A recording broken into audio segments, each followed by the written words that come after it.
CBSE class 12 maths हमारा chapter है integration. उसमें हम पार्ट 1 कर रहे हैं इनडेफिनिट इंटीग्रेशन, और उसमें भी हमारा सब टॉपिक है इंटीग्रेशन बाय पार्ट्स। अगला क्वेश्चन है question number 101। Find the integration of sine inverse root X minus cos inverse root X whole divided by sine inverse root X plus cos inverse root X D X, जहाँ X से element 0 से 1 तक दोनों included है। All India 2014 में 6 marks का आया था। एक बार आप इस क्वेश्चन को ट्राई करिए, फिर हम आगे बढ़ते हैं। तो सबसे पहले हमारे पास जो इंटीग्रेशन दिया हुआ था उसको हमने आई मान लिया, इसको इक्वेशन 1 मान लिया। अब यहाँ पर हमारे पास दो फंक्शन है इन्वर्स के, साइन इन्वर्स और कॉस इन्वर्स। तो सबसे पहले हम इसे एक फंक्शन में कन्वर्ट करेंगे। यहाँ हमने साइन इन्वर्स में इसको कन्वर्ट किया। हमें पता है property, sign inverse x plus cos inverse x की वैल्यू π/2 होती है। तो कॉस इन्वर्स एक्स हो जाएगा π/2 माइनस साइन इन्वर्स एक्स, और इसको हम लोग पुट कर देंगे इक्वेशन नंबर 1 में, ताकि हमारा जो ये इंटीग्रेशन है, इंटीग्रांड है, वो आपका कन्वर्ट हो जाए साइन इन्वर्स एक्स में हर जगह। तो पुटिंग इन 1, तो यहाँ पर हमने पुट कर दिया। आप प्लस माइनस का ध्यान रखिएगा। तो यहाँ न्यूमरेटर में हो जाएगा 2 साइन इन्वर्स एक्स माइनस π/2, और डिनोमिनेटर में आपका बस π/2 बच जाएगा टाइम्स dx। ठीक है, अब π/2 है तो ये बाहर जाएगा, तो रेसिप्रोकल हो जाएगा 2/π। अब देखिए यहाँ पर थोड़ा सा ओवर राइटिंग हुई है, ये सही नहीं है, पर फिर भी आप कोशिश करिएगा कि ये ना हो, है ना, इतना कंसंट्रेशन रखिएगा। और अभी हो जाए कोई दिक्कत नहीं है, एग्ज़ाम में आप ध्यान रखिएगा। ठीक है, और अगर हो भी जाए तो थोड़ी ओवर राइटिंग सही है, पर इसको आप ऐसे कैंसिल भी कर सकते थे, कैंसिल करके आगे बढ़ सकते थे। ठीक है, और फिर से लिखते थे, क्योंकि ओवर राइटिंग से ज़्यादा बेहतर कैंसिल करना सही है। तो 2/π integration of 2 sine inverse root X minus π/2 times dx। ठीक है, अब आप क्या करिए, इसको ब्रेक कर दीजिए। ठीक है, तो यहाँ पर 2 साइन इनवर्स एक्स है, इसका 2 बाहर आ जाएगा, तो 4/π integration of sine inverse root X times dx, और यहाँ पर जो आपका π/2 बचेगा वो बाहर आ जाएगा, तो 2/π इंटू π/2 माइनस के साथ, और बचेगा आपका dx। ठीक है, तो i is equal to 4/π integration of sine inverse root X times dx minus integration of dx, जो हमारा हो जाएगा x। इसको इक्वेशन 2 मान लिया। क्यों? क्योंकि अब हमें बस इसको सॉल्व करना है, साइन इनवर्स रूट एक्स को। अब यहाँ देखिए, साइन इनवर्स रूट एक्स को कैसे सॉल्व करेंगे, तो ये इंपॉर्टेंट है, इसको आप ध्यान रखिएगा। ये डायरेक्ट इनडेफिनिट इंटीग्रेशन में डायरेक्ट ये क्वेश्चन भी आ सकता है, इसी को सॉल्व करिए। तो सबसे पहले हमने क्या माना, रूट एक्स को t माना। ऐसा क्यों? क्योंकि साइन इनवर्स t का इंटीग्रेशन हमें पता है। ठीक है, तो रूट एक्स को t माना, तो x की वैल्यू क्या हो जाएगी, t², और अब इसको डिफ्रेंशिएट कर देंगे, तो dx is equal to t² 2t times dt। तो यहाँ पर dx की वैल्यू 2t टाइम्स dt हो गई। तो sine inverse root X times dx को हम लोग लिख सकते हैं साइन इनवर्स t, और आपका dx हो जाएगा 2t dt। 2 बाहर आ जाएगा, और देखिए ये अब डायरेक्ट आपका इंटीग्रेशन बाय पार्ट्स का क्वेश्चन हो गया। तो using integration by parts, ILATE, I stands for inverse.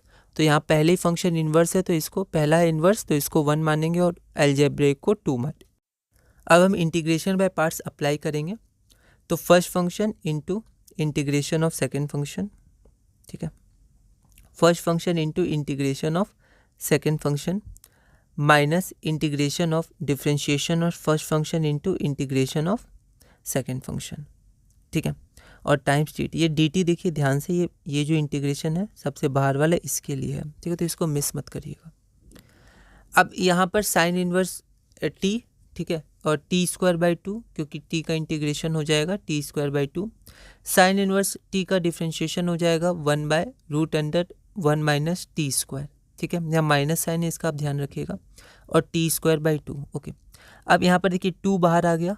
यहाँ आप देखिएगा ये 2 था, तो 2 एक बार इसके साथ आएगा, ठीक है, और एक बार 2 इसके साथ भी आएगा। ठीक है, तो यहाँ पर आप देखिए 2 बाहर आया, इसके साथ आया, तो इसके साथ आया, तो नीचे 2 था, तो ये कैंसिल हो गया। अब जब 2 इसके साथ आया माइनस 2 के साथ, तो यहाँ थोड़ा ओवर राइटिंग है, ध्यान रखिएगा। 2 इसके संग आया और इसका 2 बाहर आ गया, तो 2/2 हो जाएगा। ठीक है, अब माइनस साइन को अंदर ले गए।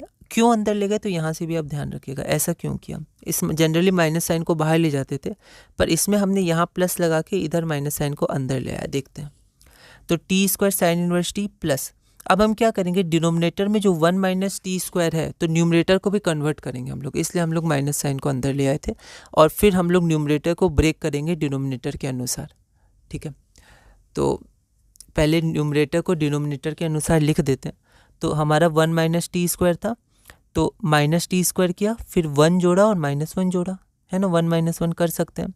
फिर 1 माइनस टी स्क्वायर को ब्रैकेट में लिख लिया और -1, फिर इसको ऐसे ब्रेक करेंगे, इसको यहाँ ब्रेक करेंगे। तो T square sine inverse T plus 1 minus T square by root 1 minus T square into D T minus 1/1 minus T square और डी टी। ठीक है, तो ये हो गया। अब यहाँ ऐसा क्यों किया, क्योंकि अब ये हमारा डायरेक्ट आ जाएगा। कैसे आएगा, तो देखिए T square sine inverse T, नीचे रूट है, ऊपर 1 माइनस टी स्क्वायर है, तो ऊपर को लिख सकते हैं root under 1 minus T square times D T minus integration of D T by root under 1 minus T square. तो अब देखिए integration of D T by 1 minus T square. ठीक है, तो ये तो डायरेक्ट साइन इनवर्स टी हो जाएगा।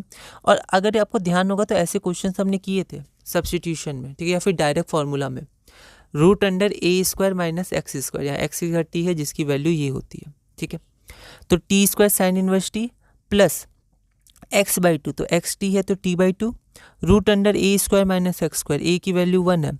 ठीक है, तो यहाँ पर आपका हो जाएगा एक्स बाई 2, फिर root under A square minus X square, तो रूट अंडर ए की वैल्यू 1 है तो 1 square minus T square plus A square by 2, ए की वैल्यू 1 है तो plus 1 by 2 sine inverse x by A, x की वैल्यू 1 है तो 1, एक्स की वैल्यू एक्स की वैल्यू टी है और ए की वैल्यू 1 है तो साइन इनवर्स टी। बस ये हो गया, है ना। और यहाँ जो आपका है integration of D T by root under 1 minus T square, तो उसका डायरेक्ट साइन इनवर्स टी आ जाएगा, माइनस का ध्यान रखेगा, प्लस आर्बिट्ररी कॉन्स्टेंसी। ओके, तो ये हमारा आंसर हो गया। ठीक है, अब इसको हमने क्या किया, अब इसको थोड़ा सॉल्व कर लिया। कैसे सॉल्व कर लिया, तो देखिए यहाँ साइन इनवर्स टी है, साइन इनवर्स टी है, साइन इनवर्स टी है, तो पहले हम लोग साइन इनवर्स टी को कॉमन ले सकते हैं। ठीक है, साइन इनवर्स टी को हमने कॉमन ले लिया, लेकिन यहाँ एक स्टेप डायरेक्ट है। कैसे डायरेक्ट है, तो देखिए साइन इनवर्स टी को कॉमन लिया तो टी स्क्वायर तो बचेगा यहाँ से, ठीक है, और यहाँ से कॉमन लेंगे तो हाफ बचेगा, यहाँ से कॉमन लेंगे तो -1 बचेगा, तो -1 और हाफ माइनस हाफ होगा, है ना। मतलब आप इसको सॉल्व करिएगा ना, तो आपका आंसर आएगा -1/2 साइन इनवर्स टी। इसको सॉल्व करिएगा, फिर कॉमन लीजिएगा तो -1/2 कॉमन आएगा, तो यहाँ मैंने डायरेक्ट कॉमन लिया, -1/2 लिख दिया। Okay, plus 1/2 T into root 1 minus T square, आप यहाँ देखिए ये 1/2 है, T into root under 1 minus T square, और हमारा C1, इसको हमने क्या माना है, C1 माना है। ठीक है, तो जैसे यहाँ तो मैंने C लिखा है, आप इसको C1 लिख दीजिएगा। C1 ऐसा क्यों लिख रहे हैं, क्योंकि लास्ट में हम लोग C कर देंगे। ठीक है, यहाँ देखिए। ओके, अब यहाँ पर हमारे पास क्या है, तो 1/2 2x - 1 sine inverse root x। ठीक है, और इसके पहले ये स्टेप है, तो x - 1/2, तो यहाँ टी स्क्वायर था, तो t की जगह अब हम लोग रूट x था तो x में कन्वर्ट कर देंगे, क्योंकि t हमने माना था, क्वेश्चन में नहीं दिया था। तो t की जगह रूट x, तो रूट x का स्क्वायर x माइनस 1/2। अब t बराबर रूट x है तो साइन इनवर्स रूट x, यहाँ थोड़ा सा ओवर राइटिंग हुआ, ध्यान रखिएगा, plus 1/2 root x into root under 1 minus X, क्योंकि t की वैल्यू रूट x है तो t स्क्वायर x हो जाएगा प्लस C1, है ना। अब यहाँ पर हो जाएगा 1/2, इसको हमने क्या किया, सॉल्व किया, तो 2x - 1 1/2 इतना, है ना। अब देखिए यहाँ पर क्या किया था मैंने, कि इसी को आंसर फिर मान लिया था, ये जो है ये आंसर है, हमने इतना सॉल्व किया, तो हो सकता है हमें लगे यही फाइनल आंसर है, तो यहाँ मैंने फाइनल आंसर लिखा था, फिर बाद में पता चला नहीं, ये फाइनल आंसर नहीं है, ये किसकी वैल्यू आई है, ये आई है root under sine inverse root x dx का इंटीग्रेशन है, पर हमें वो नहीं निकालना था। यहाँ देखिए, ये जो हमने इतना किया, ये हमने इसका इंटीग्रेशन निकाला, पर ये फाइनल आंसर नहीं है, फाइनल आंसर तो ये है, तो हमें इस 2 में पुट करना होगा, तो ये ध्यान रखिएगा, है ना, क्योंकि जनरली जब हम इतना सॉल्व करते हैं तो लगता है यही फाइनल आंसर है, ये लग भी रहा है फाइनल आंसर जैसा, पर ये फाइनल आंसर नहीं है। Therefore sine inverse root x बराबर इतना, तो ये रूट x की वैल्यू है, फाइनल की वैल्यू नहीं है, साइन इनवर्स रूट x की वैल्यू है। यहाँ पर एक गलती होगी dx, कई बार dx हम लिखना भूल जाते हैं, ठीक है, पर ये गलत है, हमें ध्यान रखना है, यहाँ dx होगा, है ना।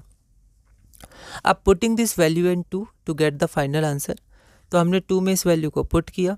ठीक है, पुट करने के बाद हमने इसको थोड़ा सॉल्व किया। ठीक है, अब देखिए 4/π से मल्टीप्लाई होगा कांस्टेंट, या -x, इसको भूलिएगा नहीं, तो आपका कांस्टेंट 4C1/π हो जाएगा, इसको हम C मानेंगे। ठीक है, तो हमने 2/π, फिर हम इसको C माना। ठीक है, यहाँ पर हमने थोड़ा सॉल्व किया इसको। ठीक है, यहाँ पर आप देखिए कि 4/π इंटू 1/2 आपका 2/π हो जाएगा, 2/π, फिर 2x - 1 sine inverse root x plus root under x minus X square, minus मत भूलिएगा, प्लस कांस्टेंट C, जहाँ पर C है आपका 4C1/π, है ना। तो ये आपका आंसर हुआ। ठीक है, ऐसे क्वेश्चंस इंपॉर्टेंट होते हैं, इनको ध्यान रखिएगा। प्लस माइनस में या फिर इक्वेशंस में गलतियाँ हो सकती हैं क्योंकि बोर्ड में इंपॉर्टेंट है इक्वेशंस लिखना। तो आप अपने हिसाब से देख लीजिएगा आपको कितना लिखना है, नहीं लिखना है ना। और तो इस वीडियो में हमने क्वेश्चन नंबर 101 पूरा किया। अगली वीडियो में हम क्वेश्चन नंबर 102 करेंगे और अपने इस टॉपिक में आगे बढ़ेंगे।